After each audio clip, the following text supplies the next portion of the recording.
Oh, shoot. I'm going to flip my screen so nothing is backwards today. There we go. Now, we should be good to go. Close, close. Cool. All right.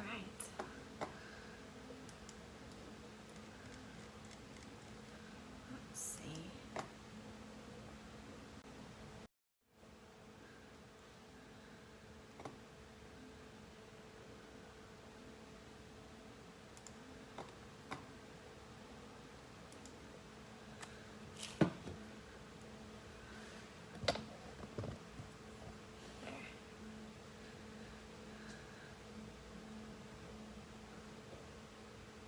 Okay, let's see how many people join us today.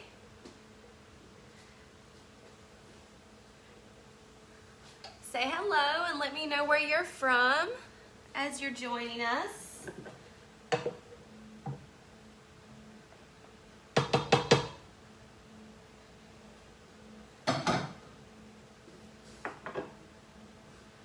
We have 5 people. Let's see. Hi, Veronica.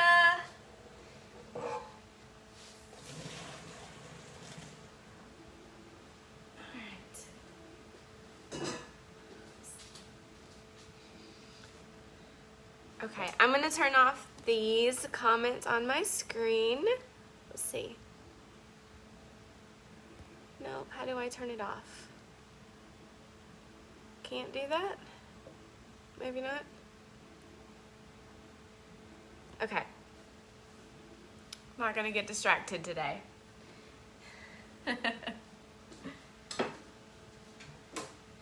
Let's see, I'm going to give everyone just a couple minutes. See how many people we get, and then I'll get started. Morning, Dara. Hope you're well.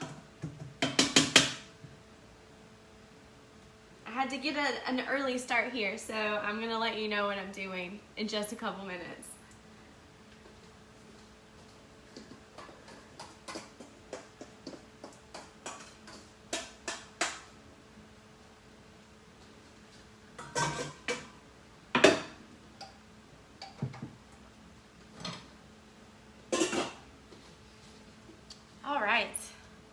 Let's see who all is here. Hi, Deborah. Hi, Niv. I hope everybody is doing really well. Okay, let's see. We've got 10 people so far. I've been on here for just a few minutes. All right, I'm going to go ahead and get started. So, welcome to episode 2 of my Quarantine Kitchen Back to Basics cooking series. Today I'm going to be showing you how to make perfectly fluffy brown rice and different ways that you can use your leftovers or even save them for a later meal. Brown rice has a bad reputation, you know. It can be really tough after you cook it, or it just doesn't turn out as well as white rice. White rice is soft and it doesn't take as long to cook. So with this method, you're going to get perfectly fluffy brown rice every single time. And so one of the things that you have to do with this rice also works for white rice. So the first thing that I want to say is that you are going to ignore the instructions on the package of rice. So it just does not turn out well. It feels like you need more water, and your rice is sticky and stuck together and clumpy and not soft. So what we're gonna do is we're gonna treat our rice like we're cooking pasta. So when we cook pasta, we cook our pasta in a lot of water, and it doesn't even need to be specifically measured out. So that's how we're gonna treat our brown rice. So before I get started there, I'm going to go ahead and say that any questions or comments that are made during the demo process, I'm going to look back at those at the end of the video and address any questions that you all might have, or maybe someone else who was viewing might be able to answer a question for you. So we'll we'll do that so we can get through this, and then I'll come back to those questions. Cool. We've got 16 people so far, 15, so thank you all for joining us. My name is Kristen. I'm one of the dietitians at the food bank, and we're gonna go ahead and get started. So, first things first, brown rice. Oops. So, like I said, we're gonna treat our brown rice like pasta. So the three main key takeaways for cooking the brown rice really nice and fluffy. We're going to rinse, we're going to boil, and we are going to steam. Those are the three main steps. So when we rinse the rice in cold water, we want to do it a few times to make sure that the water is going to be completely clear. So once you see that your water is clear, your rice is really nice and rinsed. So the reason why we rinse our rice is because it can have some extra starch on the outside of the grains, and if you don't rinse it, that starch can make the grains stick together. So this is the step that also works really well for white rice. So if you've ever cooked white rice in a pot on a stovetop and it sticks together, and it's not like the white rice that you find at maybe a Japanese restaurant or a Chinese restaurant, is because they rinse their rice in the restaurants until they use a rice cooker. So when you are cooking it on the stovetop, rinse it, and it's going to come out more like some of that takeout rice that you might get. So always rinse your rice and get that extra starch off. Cool. So the second step is going to be boil. So the directions on the back of your rice package are going to say 2 times water per 1 cup of rice. So if you've got 1 cup of rice, you'll do 2 cups of water. With our method, we are going to do a deep water boil like you're cooking pasta. So I have already done this step, and I'm going to tell you how to do it because it takes about 45 minutes total to cook your rice.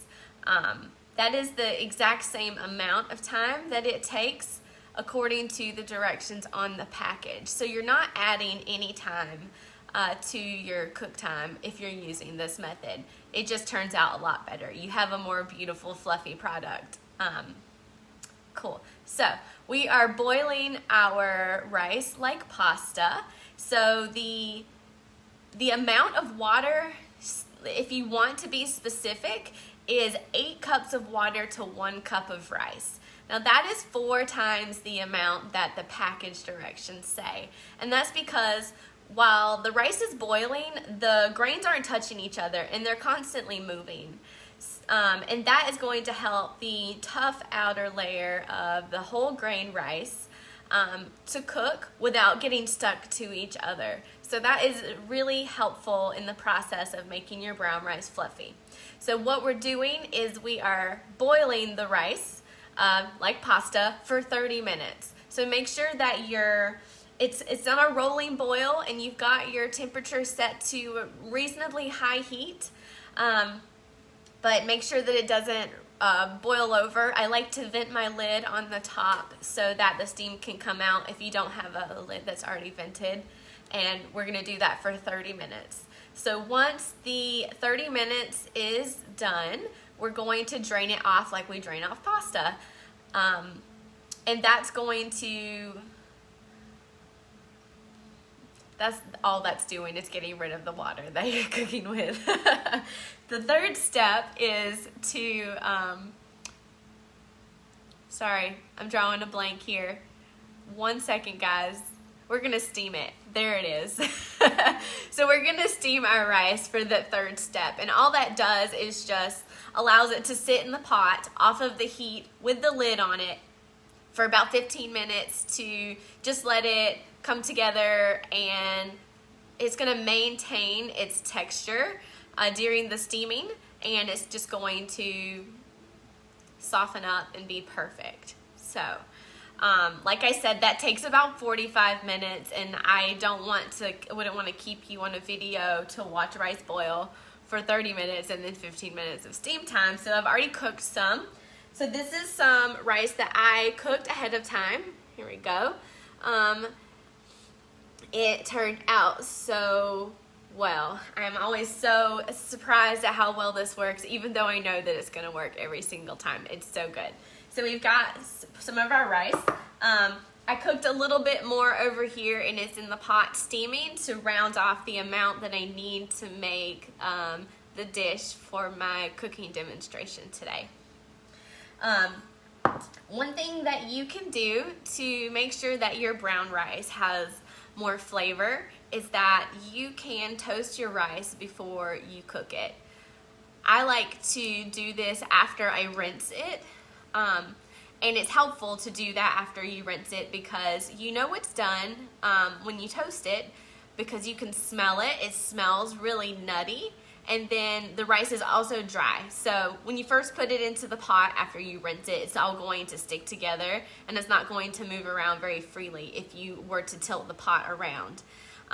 So while you're toasting it, you want to make sure you're stirring it so it doesn't burn. But whenever it is completely dry and it moves around really freely and you can smell it, that's when it's done. It doesn't necessarily change color very much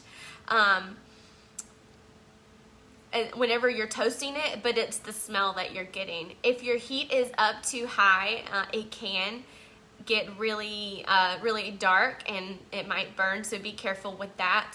Your heat should be just like a little bit between low and medium.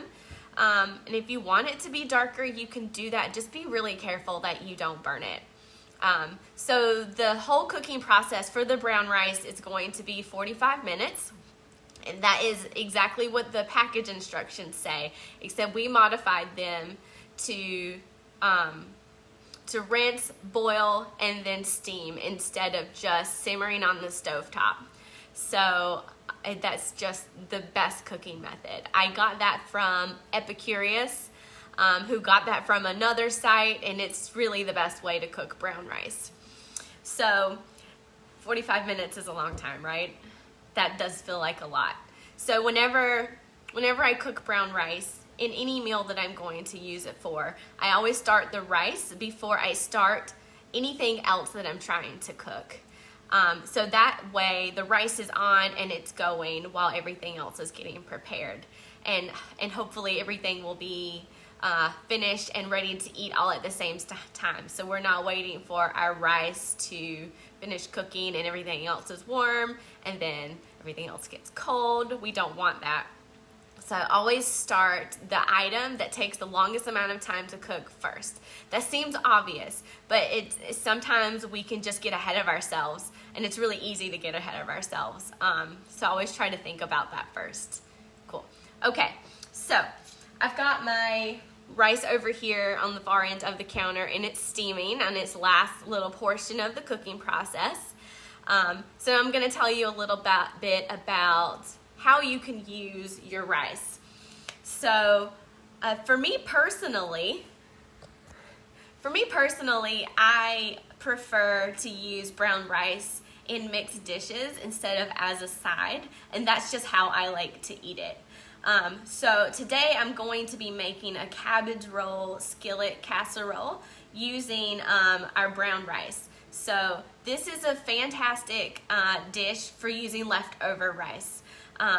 So just for an example, say you're making a big pot of brown rice and on the first night you serve it, you want to eat it as a side.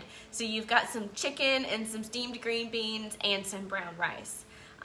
So that's great. So you're gonna put it in the fridge overnight and then the next day you're gonna have your leftover rice. So all rice will lose some moisture while it sits in the refrigerator. It's super easy to reheat, but you can also mix it into something else to make your leftovers different. So you're not eating the exact same thing every time. So for this dish, it's really helpful to use leftovers. You can definitely use fresh rice for this. For me, I would use the fresh rice to eat as a side and then use the leftovers inside of other dishes because that's a great way to use it. So if you're reheating your leftover rice, a good suggestion is to sprinkle a little bit of water on top and then put a lightly damp paper towel on top of the rice. I even use one of those microwave covers to keep the things from splashing on top of that. So you're basically like re-steaming the rice when you microwave it. And that makes sure that your rice is reheated and hydrated and not crunchy. So that's a good thing to think about when you're gonna reheat your rice. So, cool. I felt like I was just talking really fast then. I'm gonna take a look at the questions real quick and see if we have any before I get started on the demonstration portion. Okay. Go. Yes, so the process takes 45 minutes, but always start that rice first, and you would be good to go. Cool, no questions. Thanks everybody for being here. I'm super excited to have you all for our second episode. So this time I'm actually cooking something with heat versus making a salad and just like mixing up some salad dressing like I did last time. So we're gonna see how this goes. So we are making cabbage roll skillet casserole. So in the traditional cabbage roll, you have to make your filling for the cabbage roll, which is typically a rice and a ground meat and some like herbs and spices. For this dish, we have chopped up our cabbage, so it takes less time to put it all together, and we're gonna cook it all together. And it's going to be delicious. So for this recipe, in the directions, it says that you should cut up your cabbage into squares. I personally like it shredded. So I shredded it because I'm going to be eating this very large dish for the rest of the week. So I wanted to make sure that it was cut in a way that I like it. And that's the beauty of recipes, is that you don't have to follow it exactly. If you don't like the way a cut is recommended for you, you can cut it a different way. Just take into consideration how the cut might affect the cook time. So if we had squares of cabbage versus the shredded cabbage, that's not going to change the cook time all that much. The squares are still soft, just like the shredded cabbage is still pretty soft. But if you, for instance, have carrots and you wanted to cut them in larger pieces versus smaller pieces like a recipe might recommend, then you need to consider that those larger pieces are going to take longer to cook. So keep that in mind whenever you modify the size and the cut of your ingredients. Today I'm going to be using ground turkey. It's in the fridge. I'm going to go grab that.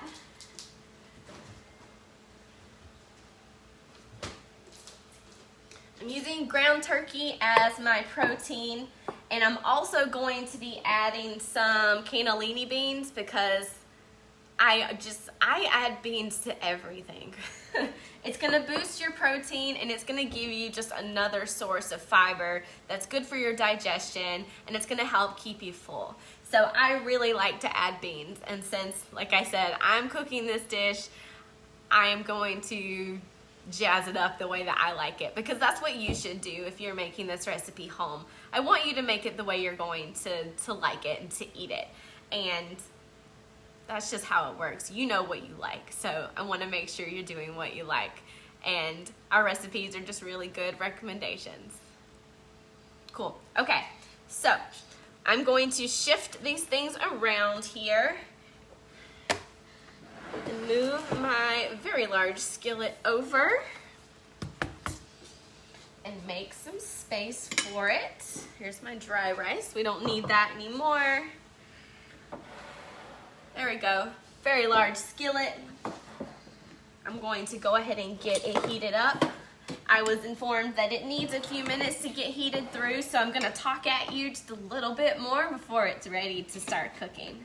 So here we go. I'm just gonna put it on high just to get it hot, and then we're gonna turn it down once we start cooking. Cool. So for our ingredients today, this skillet casserole, we're using, recipe calls for 1/2 of a head of cabbage. If your cabbage head is very large and very heavy, I would start with 1/4 to see how it looks once you start to cut it up. My head of cabbage, oh no. Okay, are we still here, guys? Cool. I had a little buffer here on my side. There we go. So my head of cabbage was really small, so I used the whole cabbage because I wanted my ratio of meat to cabbage to beans to be pretty decent. One thing I would like to say is that you might recognize that I have a lot of vegetables versus meat and rice. So that's a good way to think about how to balance out your meals. It's a good idea to have more vegetables in your dish than all of the other ingredients, because your vegetables are going to give you the phytochemicals that your animal proteins and that your grains may not be providing for you. So our vegetables are just such a beautiful food group that are going to give you so many things that help you to be healthy. All right, that heated up pretty quickly. It popped at me a couple times for some reason. All right, there we go. I'm gonna just put this over here. I'm gonna balance it over the sink. Okay, so we've got our cabbage. I've got a small yellow onion. You can use whatever kind of onion you have or you like. Red works, sweet works, white works. It doesn't matter what kind of onion you have. I'm using a 14-ounce can of diced tomatoes. Y'all, I was really excited about this. Y'all might not be as excited as me, but while I was at the store, I found flavored diced onions that were the same amount of sodium as the plain diced onions. So when you find, like, I said onions, diced tomatoes. I said onions because these diced tomatoes have onions in them. These tomatoes have onions and bell peppers and celery inside of it, and had the same amount of salt as the regular diced tomatoes had. So when you typically find like your tomatoes that are seasoned for chili, or your tomatoes that are seasoned for making tomato sauce or a pasta sauce, they usually have almost double the amount of salt. So when I saw this, I was really excited because we can still get flavor from onions and celery and bell peppers without adding all of the extra salt. So we've got a little bit of extra oomph from our tomatoes today. Thank you for listening to my talk about tomatoes. I was so excited about it. Okay, I'm gonna turn this down. There we go. We're getting some steam here. What I'm gonna do is I'm just gonna wipe it out real quick to kind of cool it down because it's a little steamy. Cool, that was a damp towel, by the way. Okay, so I talked about the tomatoes. We're also gonna add some tomato paste. We're only using about a tablespoon to give it a little bit more depth of flavor and concentrated tomato flavor. I've got some granulated garlic, dried garlic. Not garlic powder, but basically the same thing. Garlic powder doesn't last as long in your pantry because if any tiny bit of moisture gets into it, it's going to seize up and be solid like a rock. So the granulated garlic is going to last for much longer in your pantry. I learned this from experience. I had no idea. So food for thought. And then the last thing that I'm gonna add to it, I'm gonna use oregano as my extra seasoning today for this dish. You can use Italian seasoning, and you can also just do whatever you want to. You could add some chili powder or some paprika. You could add some cumin and be different. It doesn't matter what extra seasonings that you add. So I was in the mood for it to be a little bit Italian-y, so I'm using some oregano. And I'm not gonna measure this. I'm just going to add some, because that's the beauty of herbs. Start with a little, and you can keep adding until the flavor is what you want it to be. Okay, here we go. I think I talked about all these. Cool. All right, I'm gonna add a little bit of oil, and then first I'm going to add my onions, and then I'm going to add my turkey, and then I'm gonna add my cabbage. So here we go. I'm using a little bit more oil than the recipe calls for because my pan is so big, but it's fine because my turkey's really nice and lean. Here we go. I'm using olive oil today because I'm not cooking at a super high heat. if you do cook at a super high heat, you want to use something that has a higher smoke point, like canola oil or peanut oil. Those are the most cost-effective oils with a high smoke point. Okay. There we go. That's the sound that you're looking for. You want to make sure that your pan is hot before you add your ingredients. If not, your vegetables can actually soak up more of the fat if they're cold. So, I'm just going to give this a little saute. You can cut your onions however you like. I decided to just cut them in little strips because that's also the shape of my cabbage. It's going to mix in really well, and you're really not going to know what's cabbage and what's onion once it's all cooked together. All right. Okay. So I am using my granulated garlic today. You can always use fresh garlic cloves that you cut yourself. You can also use jarred minced garlic that you keep in the refrigerator. Let's see, are there any other options? You could use, oh, that's onion flakes. I don't think garlic comes in a flake variety. I think that's what the granulated is. So use whatever version that you have. I will say that the conversion for garlic cloves to dried garlic is about 1/4 of a teaspoon of garlic powder or granulated garlic to 1 clove of garlic. And personally, that doesn't taste like the same thing to me. I always boost up the amount of garlic powder or granulated garlic that I use in relation to the amount of cloves that I ask for. So like this said a teaspoon of granulated garlic, I'm using a tablespoon because I want to taste it. And I know y'all want to taste it too. So, like I said, always add it to taste. All right, here we go. My onions are starting to look a little bit clear and I'm getting a little bit of browning. So whenever you start cooking at a higher heat, you're going to get that browning effect on your vegetables. And that is going to help really balance and bring out the flavor versus just having a clear cooked onion. The browning is going to give it more flavor. It is caramelizing. So that is how we're going to get some flavor in this dish, aside from just like the seasonings that we're using. All right, so got a little bit of brown coming in here. I'm going to go ahead and add my turkey. So like ground turkey comes in different varieties of fat content, just like beef does. So if you're using the most lean version of turkey, I saw 99% lean. That's pretty loud.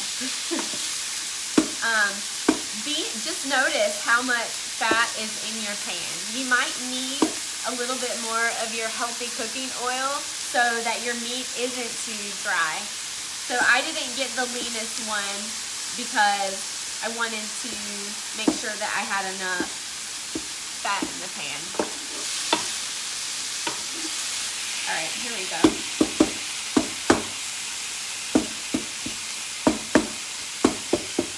All right, this is taking a little bit of focus for me to aim at these little turkey pieces.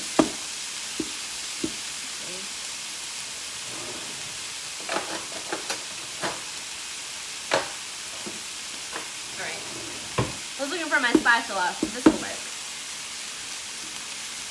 There we go. All right. Yeah, this is good. So if you have some extra oil in your pan, definitely drain that off.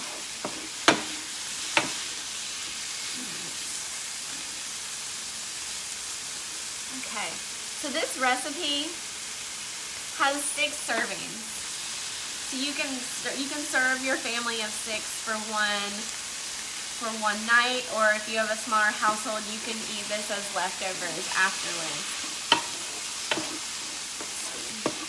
I wouldn't say that this recipe freezes very well, so things like soups and stews will be really good for freezing, but not this one. Yum, I'm excited about this. Okay, so we just want to cook our turkey until it is not pink anymore, but it's okay if it's not completely cooked through before you add your cabbage, because you're going to continue to cook it once the cabbage is added to the dish. All right. I'm getting some good, even more color on my onions here. Okay. Trying to get all these chunks all separated. So if you were using fresh garlic, I would add that right about now.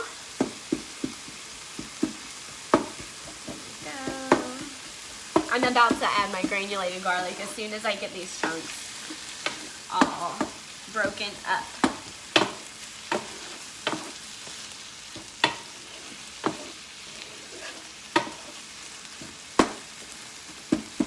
Okay, I'm going to go ahead and add my garlic.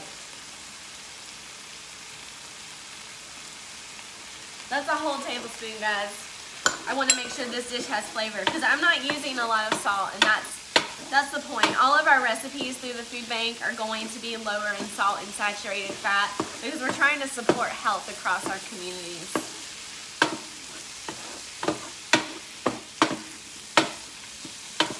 Yum, it smells delicious.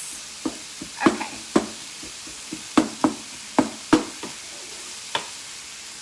I wish y'all could smell this. I always tease when I do cooking demos at some of our partner pantries or in the kitchen at the food bank that I wish I had a little mini fan that sat here so it would waft all of the smell to everyone who couldn't be close enough to smell it. Oftentimes it does completely fill the room, and that's cool too. So even more so, I wish that you could smell this because it smells so oniony and garlicky right now. Okay, that looks good. I'm going to go ahead and add just a handful of cabbage and get it mixed. Okay. There we go.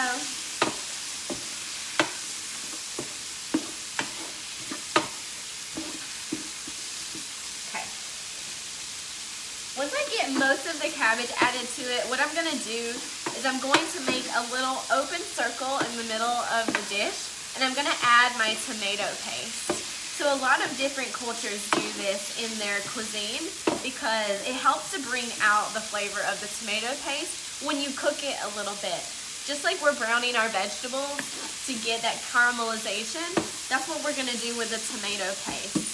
So when you're using less salt in your cooking, you want to make sure that you're bringing out as much of the flavor of all the other ingredients as best you can. So you are getting flavor, but not you're not sacrificing flavor for having to less salt in your dish. Okay. Okay. I'm going to add my tomato paste to the middle. So that was 1 tablespoon of tomato paste. There we go.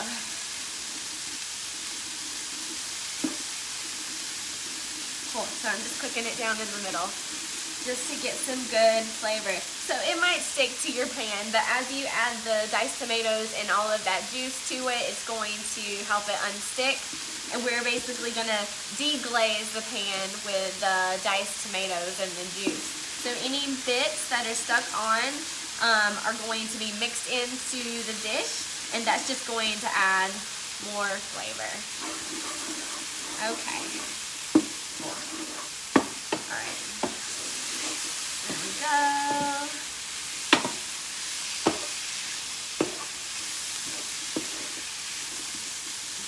I'm going to add a little more cabbage.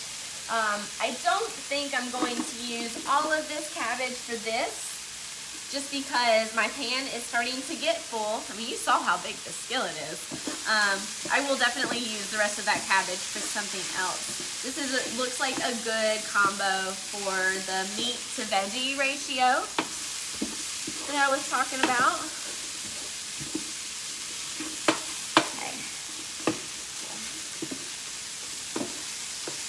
Okay, so what I really want to do before I add my diced tomatoes is I want to turn up the heat,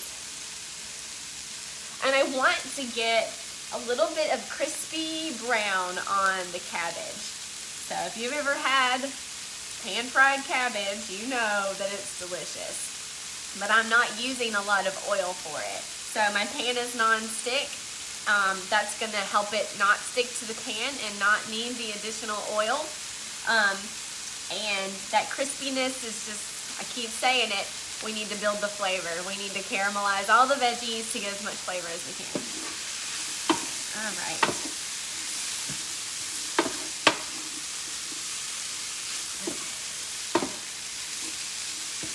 So you can use other ground meats if you prefer, if you don't like turkey, or you can't find turkey. I almost didn't find turkey when I was grocery shopping. So you can use a really lean ground beef. You can use lean ground pork if you can find that. And you can also use sausage if you can find it lean.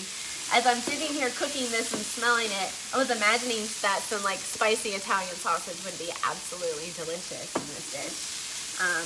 So for that, I would definitely pour off the extra fat from the sausage if you're going to use that. Cool. Y'all, this is beautiful.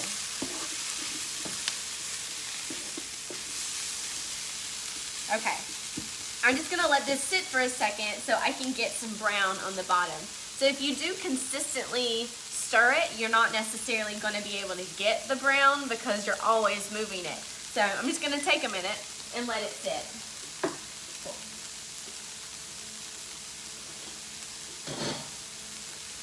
This is my rice that I steamed earlier. It's exactly the same as this rice. I'm going to add this all together. There we go. And I'm going to add this to the dish in just a minute.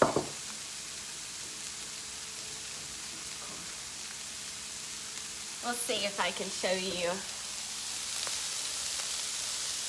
There we go. That's okay. It might be getting steamy, and you may not be able to see it. Cool. Okay.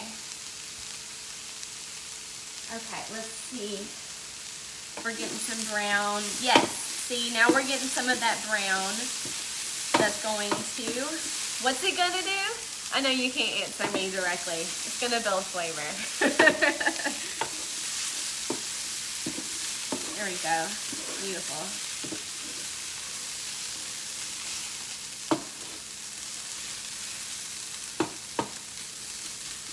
Okay, one more second. 1 second equals like, I don't know, amount of time in demo land when we're live on the camera. And I'm gonna add the rest of the ingredients. So, why brown rice? Why do we want to include whole grains in our diet? The majority of Americans do not get enough fiber in their diet. And fiber is essential to keeping your digestive tract clear and moving, and also it helps to make sure our cholesterol levels are in check. So you can get your fiber from your whole grain foods, but you can also get it from your fruits and vegetables. So when we're thinking about fiber from fruits and vegetables, I like to say that the part that you, that takes longer for you to chew, for instance, celery. Celery is really textury and it can be a little bit tough because it has lots of strings in it. That is straight up fiber, and your digestive system's going to be really happy with you when you eat that. So also, some of you might be saying, my digestive system does not like me when I eat a lot of fiber.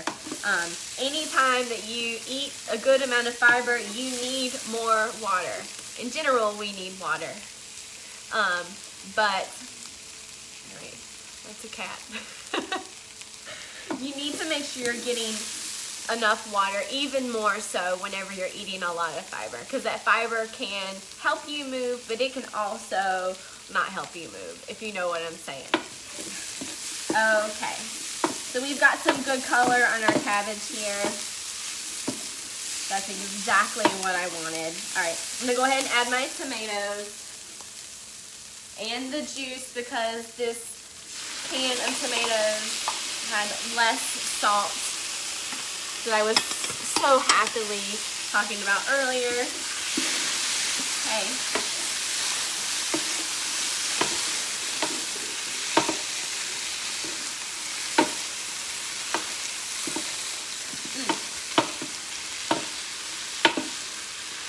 So right now, I just really want this to be spicy. I think adding a really good spicy kick to this would be absolutely delicious. So whether that is hot sauce for you, for me, I'm in my Thai mother-in-law's house and she's got some dried spicy Thai peppers. A little sprinkle of that would be so good.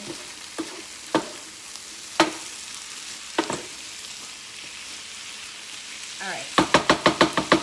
Now, I'm going to check. I want to make sure that, yeah. So we're going to stir in our rice once our cabbage is done to the texture that you like it to be. Because we don't want it to cook anymore. We just want it to be heated through, especially if it's leftover. You don't have to reheat it before you add it to a dish that you're cooking.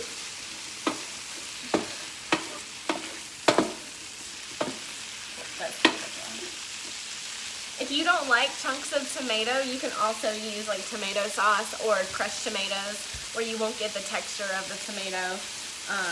That is totally not a problem to substitute those things out. I like to say that most canned tomato products, you can substitute out the types for each other.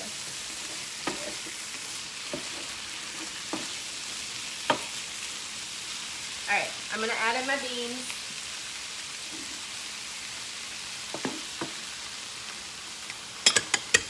So I'm using cannellini beans.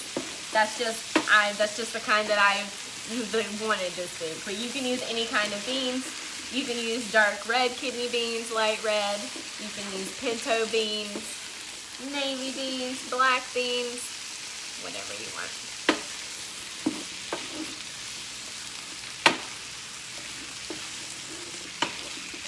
Cool, that looks so good.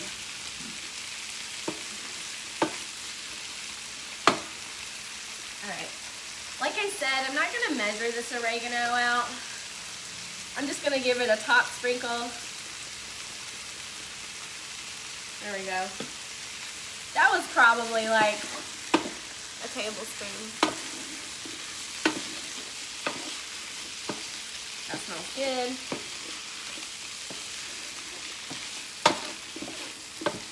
You might be wondering, is this woman going to actually add salt? I am going to add some salt, but I'm going to add it at the end.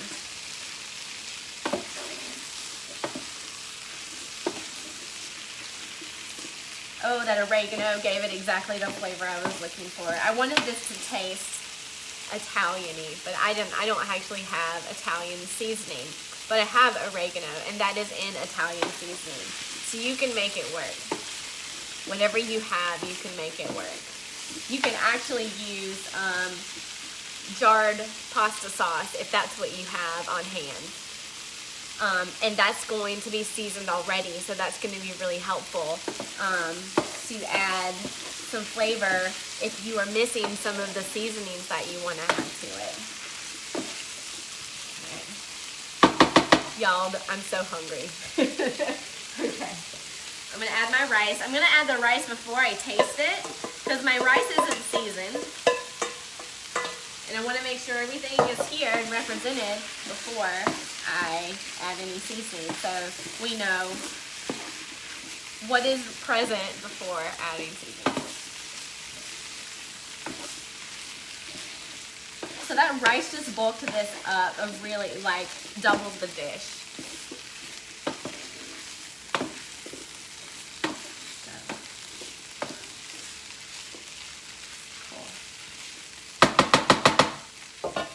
Okay, I'm going to go grab a spoon so I can taste this, and then we're going to add a little bit of salt to it.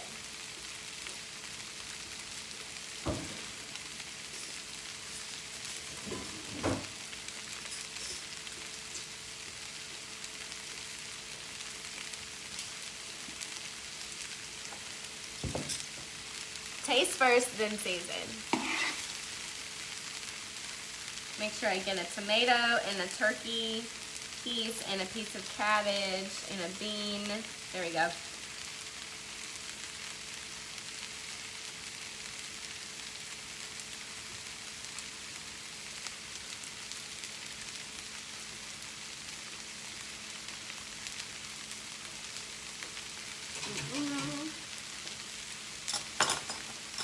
And a little more oregano. Sorry, that was rude. You know how you get when you're cooking alone in your house.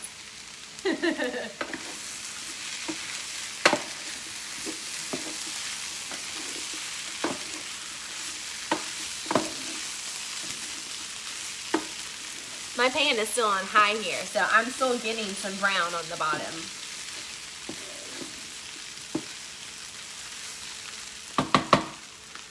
And as I say that, I'm going to turn it down. Alright, this is the salt that I have, so I'm going to use this.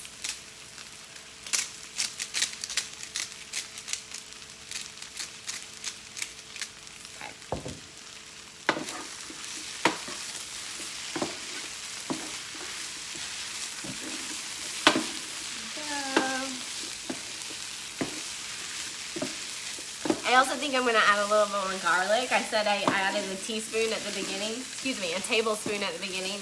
I'm going to add a little bit more.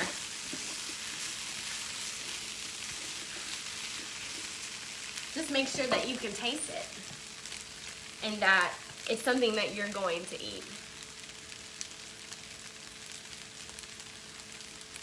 There we go. Sprinkle over the top.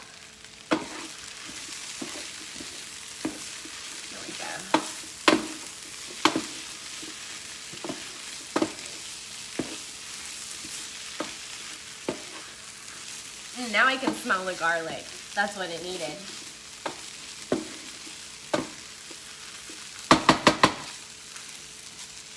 Okay, I'm gonna add a little bit of pepper.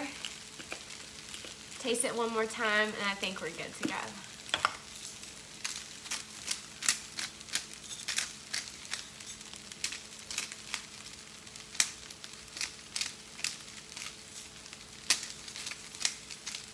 Go.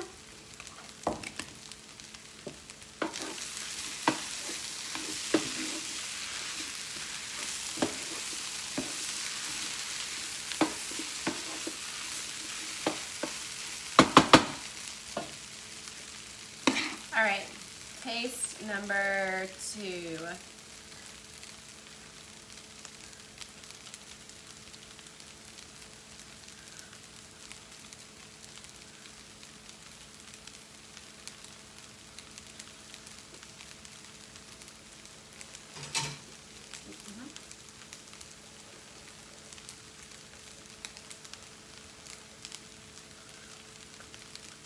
It's too hot.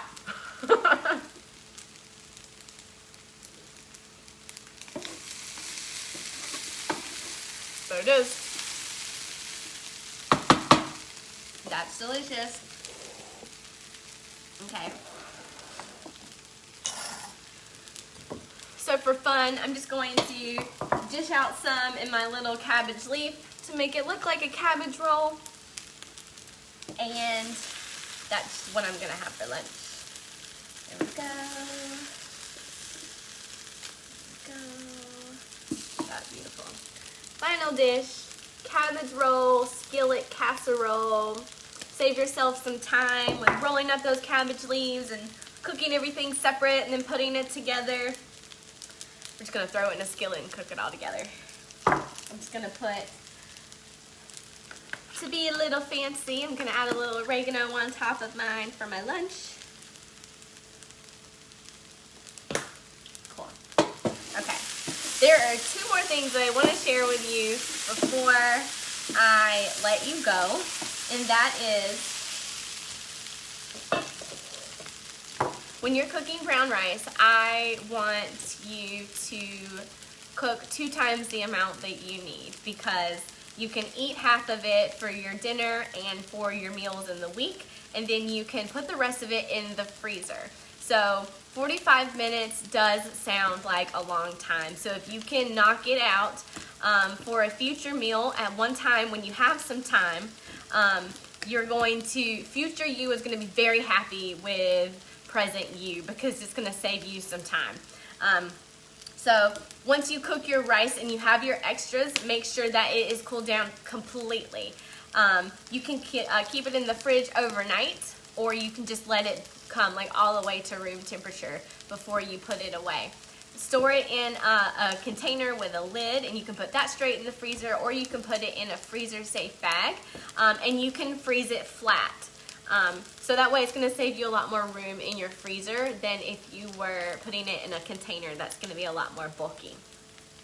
Freeze it in meal size portions. So if you're a household of 2, freeze 2 cup portions. If you're a household of 4, freeze 4 cup portions together. So that way you can take out one bag and know that that's going to feed your whole family for that instance, and you don't have to worry about measuring it out.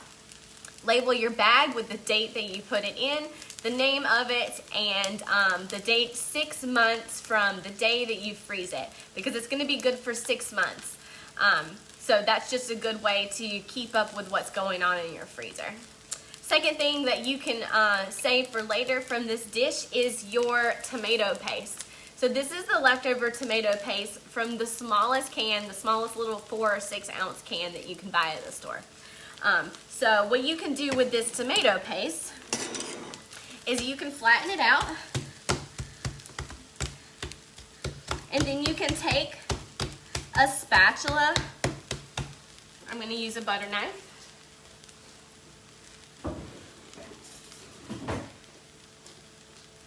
To make indentions in it, and like in a crosshatch, like this. And then you can freeze it. So you can see the indentions that I put into it. So you can put this straight in the freezer, and whenever you need some tomato paste later, just take it out and let it sit out for a few minutes, and then you're just going to tear off the piece that you need and put the rest of it back in the freezer.